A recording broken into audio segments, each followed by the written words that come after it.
guys, today I'm going to be reading you our book, and then you're going to do some activities in the Nearpod about the characters. So I want you to listen carefully and pay attention to our two characters, Farfallina and Marcel. Farfallina is the caterpillar and Marcel is the goose. Farfallina and Marcel by Holly Keller.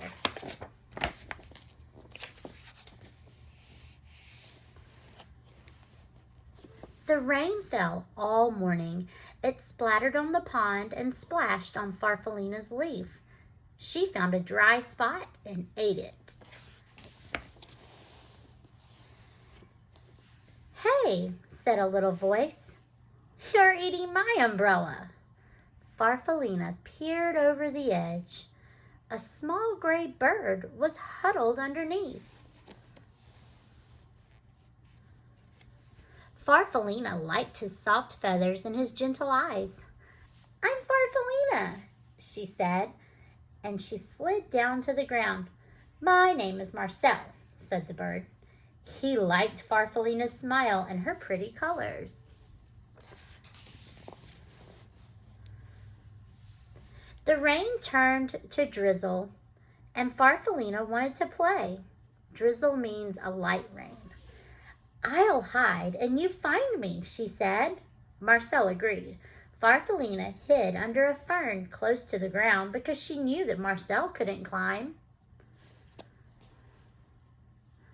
"Now I'll hide," said Marcel when he found her, and he hid right behind the tree because he knew that Farfallina moved slowly.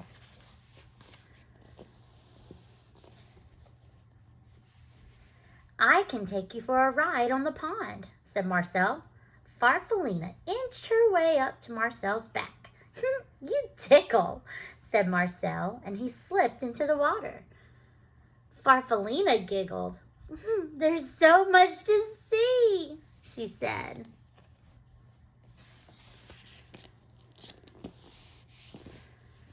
Farfallina and Marcel played together every day. They liked the same games and they liked each other. But one day, Farfallina was not herself. "I'm not sick," she told Marcel, "just a little uncomfortable. I need to climb up onto a branch and rest for a while." "I'll wait for you," called Marcel. As Farfallina made her way up the tree, Marcel watched until Farfallina was completely out of sight. Then he settled himself in the grass and waited.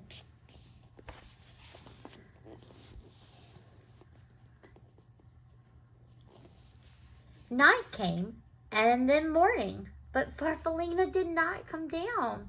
Marcel called to her, but she didn't answer. He was very worried and terribly lonely. Weeks went by. The afternoons grew longer and warmer, and Marcel went to the pond.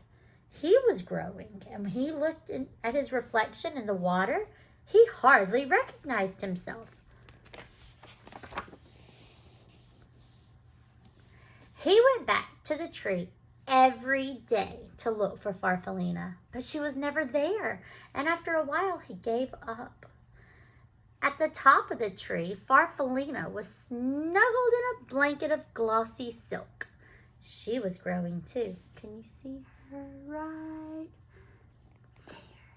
There she is.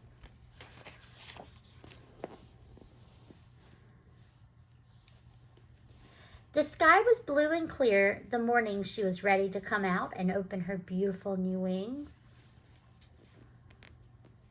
She had no idea how long she'd been up in the tree, and she floated down to find Marcel. "I'll just wait," said Farfallina when she didn't see him, and she sat on a flower. Night came and then morning, but Marcel wasn't there.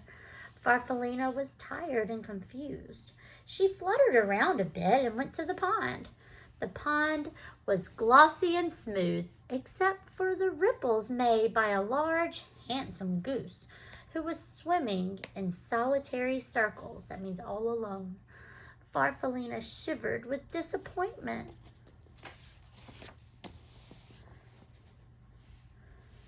She went to the pond every day to look for the small gray bird named Marcel, but he never came. One morning, the goose stopped his silent rounds and spoke to her. "You must like it here," he said. Farfallina fluttered a bit. "I've been waiting for a friend," she said sadly, "but I don't think he'll come." Marcel liked her smile and her brilliant colors. "I know how you feel," he said. "I lost a friend too. She just vanished into thin air." Farfallina liked his sleek feathers and his gentle eyes. "A ride around the pond might cheer you up," Marcel said. Farfallina thought it would, and she settled herself on Marcel's back. "It's funny," Marcel said, "but I feel as though I've known you a long time." "I was just thinking the same thing," said Farfallina. "My name is Farfallina. What's yours?" Marcel stopped suddenly. He beat the water with his strong wings. Then he swam round and round and round.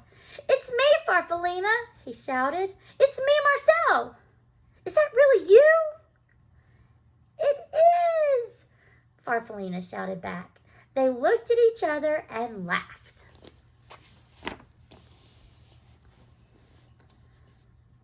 By evening, they had explained everything, and they fell asleep, smiling at the stars.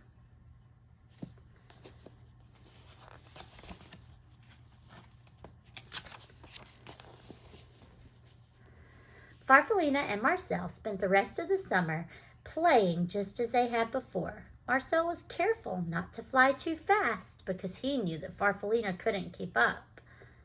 Farfallina didn't hide in the flowers because she knew that Marcel would never find her. And when the leaves on the trees around the pond turned red and gold, they decided to go south. It was turning fall. They went south. You read that word? Together. Those are some good friends. The end. Now this book is a level 3.0 and the quiz number is 59741.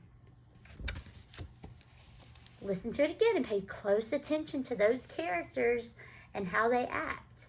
What does that tell you about the kind of creatures they are? Are they loving? Are they patient? Are they kind? Are they considerate? All right, I will talk to you later. Bye.